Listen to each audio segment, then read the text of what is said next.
Hello दोस्तों, good morning. कैसे हो आप सभी? उम्मीद करता हूं कि आप सभी ठीक है। मैं अनवर आप सभी का स्वागत करता हूं आपके अपने YouTube channel Anwar study centre में। जैसा कि आप लोग को पता है, मैं आप लोग के लिए लेकर आता हूं मैथ का प्रैक्टिस सेट। आज हम लोग का प्रैक्टिस सेट नंबर 27 है। यदि आपने पहले का प्रैक्टिस सेट नहीं देखा है तो उसे ज़रूर देखिए, उसका लिंक वीडियो के नीचे दे दिया गया है। चलिए देखते हैं हम लोग अपना प्रैक्टिस सेट का पहला क्वेश्चन। उससे पहले जो दोस्त अभी तक चैनल को सब्सक्राइब नहीं किए हैं, चैनल को सब्सक्राइब करके बेल आइकन को प्रेस कर दें और वीडियो को लाइक करके अपने दोस्तों तक शेयर कर दें। चलिए देखते हैं हम लोग अपना प्रैक्टिस सेट का पहला क्वेश्चन। पहला क्वेश्चन है, यदि किसी वृत्त की त्रिज्या में 50% वृद्धि कर दी जाए तो इसके क्षेत्रफल में कितना वृद्धि होगा। ठीक है, क्षेत्रफल में कितना वृद्धि होगा। तो वृत्त का क्षेत्रफल क्या होता है? वृत्त का क्षेत्रफल बराबर होता है पाई आर स्क्वायर। ठीक है, 50% का वृद्धि मतलब क्या होता है? 1/2। 50% का मतलब 1/2। ठीक है, यानी कि 2 से 3 हो गया। यहाँ आर स्क्वायर है तो 2 बार लेंगे, अगर क्यूब रहता तो 3 बार लेते। ठीक है, यहाँ स्क्वायर है तो 2 बार। ठीक है, यानी 2 3 क्यूब आता है, गोला का आयतन में क्यूब आता है। ठीक है, यहाँ वृत्त का हम लोग निकाल रहे हैं तो वृत्त का क्षेत्रफल होता है पाई आर स्क्वायर। आर स्क्वायर है तो यहाँ 2 बार लेंगे, 2 से 3 2 से 3। ठीक है, यानी पहले था 4, अभी कितना हो गया? 9। 4 था 9 हो गया। कितना का वृद्धि हुआ? 5 का वृद्धि हुआ। किससे? 4 से। ठीक है, पहले 4 था, उससे बढ़कर कितना हो गया? 9 हो गया, यानी 5 का वृद्धि हो गया गुना 100। ठीक है, 4 से काटिए 100 को 25 बार में। 25 गुना 5 कितना हो जाएगा? 125%। ये हमारा आंसर हो गया, यानी कि उसके क्षेत्रफल में कितना प्रतिशत वृद्धि हो गया? 125%, जो कि ऑप्शन नंबर ए में है। चलिए देखते हैं हम लोग अगला क्वेश्चन। अगला क्वेश्चन है, एक घन के विकर्ण की माप 4√3 सेंटीमीटर है। इस घन का आयतन क्या होगा? ठीक है, तो घन का आयतन क्या होता है? भुजा का क्यूब, यानी ये का क्यूब। ठीक है, विकर्ण क्या दिया हुआ है? 4√3। ठीक है, तो भुजा बराबर क्या होता है? भुजा यानी ए बराबर क्या होता है? ए बराबर होता है विकर्ण बटे √3। ठीक है, विकर्ण क्या दिया हुआ है? 4√3 बटे √3, यानी √3 से √3 कट गया तो बचा क्या? 4। तो भुजा निकल गया 4, यानी ये निकल गया 4 सेंटीमीटर। ठीक है, ये निकल गया हमारा 4 सेंटीमीटर। आयतन क्या होता है? भुजा का क्यूब, यानी ये का क्यूब, यानी 4 का क्यूब करेंगे तो क्या हो जाएगा? 4 गुना 4 गुना 4 कितना हो जाएगा? 64 सेंटीमीटर क्यूब। ये हमारा आंसर हो गया, जो कि घन का आयतन, जो कि ऑप्शन नंबर सी में। चलिए देखते हैं अगला क्वेश्चन। अगला क्वेश्चन है, 10 रुपया में 11 वस्तुएं खरीदी जाती है, लेकिन 11 रुपया में 10 वस्तुएं बेची जाती है, तो बताइए कि इस सौदे में लाभ या हानि प्रतिशत क्या है। ठीक है, 10 रुपया में 11 वस्तु और 11 रुपया में 10 वस्तु। 10 रुपया में 11 वस्तु खरीद रहे हैं और 11 रुपया में 10 वस्तु बेच रहे हैं। तो इस तरह के प्रश्न को हल करने के लिए क्या कीजिए? समान को यानी वस्तु को बराबर कर दीजिए। ठीक है, बराबर करने के लिए ऊपर नीचे वाला से गुना, यानी 10 से ऊपर गुना और ऊपर वाला से नीचे में गुना, यानी 11 से नीचे में गुना कर दीजिए। ठीक है, यहाँ देखिए, यहाँ 100 हो गया, ये क्रय मूल्य था, और यहाँ हो जाएगा 110 वस्तु। ठीक है, यहाँ हो जाएगा 121 रुपया और यहाँ हो जाएगा 110 सामान। ठीक है, यानी 100 रुपया में 110 सामान खरीद रहे थे, अभी 121 रुपया में 110 सामान बेच रहे हैं, तो कितना का लाभ हो रहा है? 21 का लाभ हो रहा है। 100 में 110 सामान खरीद रहे थे और 121 रुपया में 110 सामान बेच रहे हैं। ठीक है, तो कितना का लाभ हुआ? 100 से 121 में, यानी 21 का लाभ कितना में? 100 में गुना 100। ठीक है, तो क्या हो गया? 100 से 100 काट दीजिए, कितना हो गया? 21% का लाभ हो गया। ठीक है, ये लाभ हो गया, ये हमारा आंसर हो गया। हमसे पूछा है लाभ या हानि प्रतिशत, तो क्या हुआ? लाभ हुआ कितना का? 21% का, जो कि ऑप्शन नंबर सी में। चलिए देखते हैं अगला क्वेश्चन। अगला क्वेश्चन है, यदि अंश और हर क्रमशः 20% और 30% बढ़ जाते हैं तो भिन्न 9/13 हो जाता है, मूल भिन्न क्या है। ठीक है, यानी कि यदि अंश और हर में, अंश में क्या हो रहा है 20% का मतलब 1/5, यानी कि 5 से 6 हो रहा है अंश। ठीक है, अंश हो रहा है 5 से 6। ठीक है, हर में क्या हो रहा है 30% का मतलब 3/10, यानी कि 10 से 13। ठीक है, यहाँ 20% वृद्धि हो रहा था, यहाँ 30% वृद्धि हो रहा है, यानी 5 से 6 हो रहा है और 10 से 13 हो रहा है। ठीक है, यह हमारा ऊपर वाला अंश हो गया और नीचे वाला बोला है हर में 30% का वृद्धि, यानी कि नीचे वाला ये हर हो गया 10 और ये हो गया अंश ऊपर में 6 और नीचे में हर हो गया 13। ठीक है, यानी मेरा यदि मूल भिन्न 5/10 होता, यदि हमारा मूल भिन्न 5/10 होता तो बढ़ने के बाद क्या हो जाता अभी 6/13, लेकिन क्वेश्चन में क्या दिया है 6/13 ना देके क्या दिया है 6/13 बराबर क्या दिया है 9/13। ठीक है, यानी कि 13 से 13 काट दीजिए, 3 से 2 बार में, 3 से 3 बार में, यानी 1 का मान निकल गया 3/2 भिन्न। ठीक है, 3/2 भिन्न निकल गया क्या 6/13 ना होके इससे 3/2 गुना अधिक है, तो मेरा मूल भिन्न क्या हो जाएगा 5/10 का 3/2 गुना अधिक। ठीक है, तो 5 से काट दीजिए, 10 को 2 बार में, यानी 3/4 हो गया क्या मूल भिन्न। ठीक है, मूल भिन्न हो गया 3/4, ये हमारा आंसर हो गया, जो कि ऑप्शन नंबर 3/4 किस में है डी में है। चलिए देखते हैं अगला क्वेश्चन।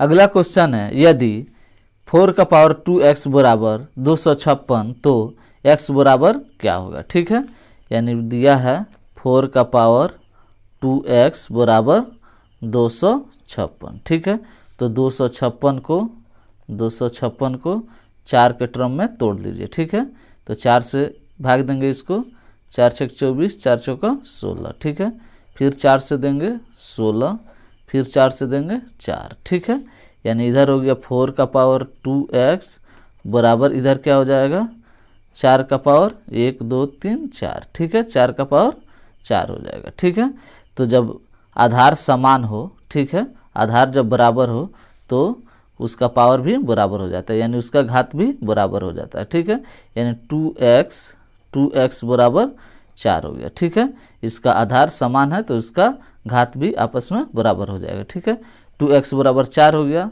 तो x बराबर क्या हो गया 2। ठीक है, तो हमसे पूछा x का मान क्या होगा, x बराबर क्या निकला 2, ये हमारा आंसर हो गया, जो कि ऑप्शन नंबर डी में। चलिए देखते हैं अगला क्वेश्चन।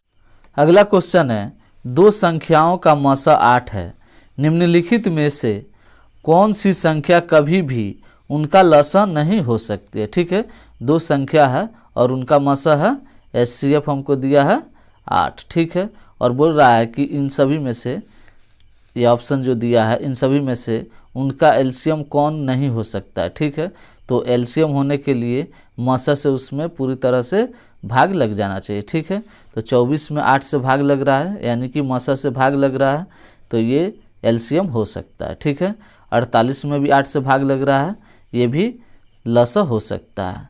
इसमें भी 56 में भी 8 से भाग लग रहा है, तो ये भी एलसीएम हो सकता है। ठीक है, लेकिन 60 में 8 से भाग नहीं लगेगा। ठीक है, 8 से 60 पूरी तरह विभाजित नहीं होगा। ठीक है, तो उन संख्या का एलसीएम 60 कभी नहीं हो सकता है। ठीक है, यानी 60 एलसीएम कभी नहीं हो सकता है, ये हमारा आंसर हो गया, ऑप्शन नंबर डी हमारा आंसर हो गया। ठीक है, चलिए देखते हैं अगला क्वेश्चन है 1 से 32 के बीच सम संख्याओं का योग क्या होगा। ठीक है, 1 से 32 के बीच सम संख्याओं का योग क्या होगा। ठीक है, तो 1 से 32 के बीच संख्या कितना हो जाएगी, 1 से 32 के बीच लेना हमको संख्या, यानी कि 30 संख्या हो गई। ठीक है, संख्या कितनी हो गई 30। ठीक है, तो 30 में 2 है, एक तो है सम संख्या और एक है विषम संख्या, तो 15 हो जाएगा सम संख्या और 15 हो जाएगा विषम संख्या। ठीक है, 15 सम संख्या और 15 विषम संख्या। ठीक है, निकल गया हमारा सम संख्या कितना है 15। ठीक है, तो योग बराबर क्या होता है, योग होता है सम संख्या का योग होता है क्या होता है n × n + 1, ठीक है। n मतलब नंबर ऑफ संख्या, कितना संख्या है 15 गुना n+1 यानी 15 + 1 16, ठीक है। तो 15 गुना 16 करेंगे तो कितना आएगा 240, ठीक है। यानी सम संख्याओं का योग कितना हो गया 240। ये हमारा आंसर हो गया जो कि ऑप्शन नंबर डी में। चलिए देखते हैं अगला क्वेश्चन। अगला क्वेश्चन है ये एक पेन बी को 20% लाभ पर बेचता है। बी उसी पेन को सी को 75 रुपया में बेच देता है। इस प्रकार बी को 25% लाभ होता है। ए ने उस पेन को कितने रुपया में खरीदा था, ठीक है। तो मान लेते ए ने 100 रुपया में पेन को खरीदा, ठीक है, और 100 रुपया में खरीद कर 20% के लाभ पर बी को बेच दिया, ठीक है। 20% का मतलब 1/5 यानी कि 5 से 6 यानी 6 पर बेचा, ठीक है। 5 का सामान 6 पर बेचा, ठीक है। 5 का सामान 6 पर बेचा, ठीक है। आगे देखिए सी ने 75 रुपया में बेचा और इस पर लाभ कितना हो रहा है 25%, यानी 25% का मतलब 1/4 यानी कि 5 से 4, ठीक है। यानी कि 4 का सामान 5 में बेचा, लाभ हो रहा है तो 4 का सामान 5 में बेच रहा है, ठीक है। इसका कितना मूल्य दिया हुआ है 75 रुपया, ठीक है। 75 रुपया। ए से बी ने इतना में खरीदा और इतना पर उसने 25% का लाभ लेकर 75 रुपया में बेच दिया, ठीक है। तो 5 से 5 काट दीजिए, ठीक है, और इसको काटिए 3 और यहाँ काटिए 2, ठीक है। 3 से कट जाएगा 75 कितना बार में 25 बार में, यानी x बराबर हो गया 25 और गुना 2 यानी कि कितना हो गया 50 रुपया। तो ए ने कितना में पेन खरीदा था 50 रुपया में। ये हमारा आंसर हो गया जो कि ऑप्शन नंबर सी में। चलिए देखते हैं अगला क्वेश्चन है दो समद्विबाहु त्रिभुजों का शीर्ष कोण बराबर है और उनके क्षेत्रफल में 9:16 का अनुपात है। उनकी संगत भुजाओं का अनुपात क्या होगा, ठीक है। दो समद्विबाहु त्रिभुज है और उनका क्षेत्रफल का अनुपात दिया है और उनकी संगत भुजाओं का अनुपात निकालना है। तो संगत भुजा का अनुपात क्या होता है, संगत भुजा का अनुपात होता है, संगत भुजा का अनुपात बराबर होता है √ क्षेत्रफल का अनुपात, ठीक है। क्षेत्रफल का अनुपात यानी क्षेत्रफल 1/क्षेत्रफल 2, ठीक है। यानी पहला समद्विबाहु त्रिभुज का क्षेत्रफल बटे दूसरा समद्विबाहु त्रिभुज का क्षेत्रफल, ठीक है। चलिए √ क्या है 9/16, ठीक है। √ 9/16 यानी कि 3/4। ये संगत भुजाओं का अनुपात निकल गया कितना 3/4 यानी कि 3:4। ये हमारा आंसर हो गया जो कि ऑप्शन नंबर ए में है, ठीक है। चलिए देखते हैं अगला क्वेश्चन। अगला क्वेश्चन है एक समचतुर्भुज का क्षेत्रफल क्या होगा जिसकी एक भुजा 13 सेंटीमीटर और विकर्णों में से एक विकर्ण 24 सेंटीमीटर है, ठीक है। एक समचतुर्भुज है, एक समचतुर्भुज है, ठीक है। एक समचतुर्भुज है और उसका एक भुजा है 13, ठीक है, और एक विकर्ण का लंबाई है 24, ठीक है। 24 है तो विकर्ण एक दूसरे को 2 बराबर भागों में बांटते हैं, यानी पूरा ये 24 है तो ये 12 और ये भी 12, आधा आधा हो जाएगा, ठीक है। तो ट्रिपलेट क्या होता है 5 12 13, ठीक है। ट्रिपलेट होता है 5 12 13। तो ये एक तरह से त्रिभुज बन गया। तो ये है 13, ये है 12, तो ये हो जाएगा 5, ठीक है। जब ये 5 तो ये भाग भी 5 हो जाएगा, ठीक है। तो हमारा एक निकल गया विकर्ण 24 और एक निकल जाएगा दूसरा क्या निकल जाएगा 5 और 5 10, ठीक है। तो समचतुर्भुज का हमको क्षेत्रफल निकालना है। समचतुर्भुज का क्षेत्रफल क्या होता है, का क्षेत्रफल होता है 1/2 दोनों विकर्णों का गुणनफल यानी d1 गुना d2, ठीक है। 1/2 d1 24 और एक हो गया 10, ठीक है। इसको काट दीजिए 12 बार में, यानी कि 12 गुना 10 120 सेंटीमीटर स्क्वायर। यह हमारा आंसर हो गया जो कि ऑप्शन नंबर सी में। ठीक है, इसी के साथ आज का वीडियो यहीं तक रहने देते हैं।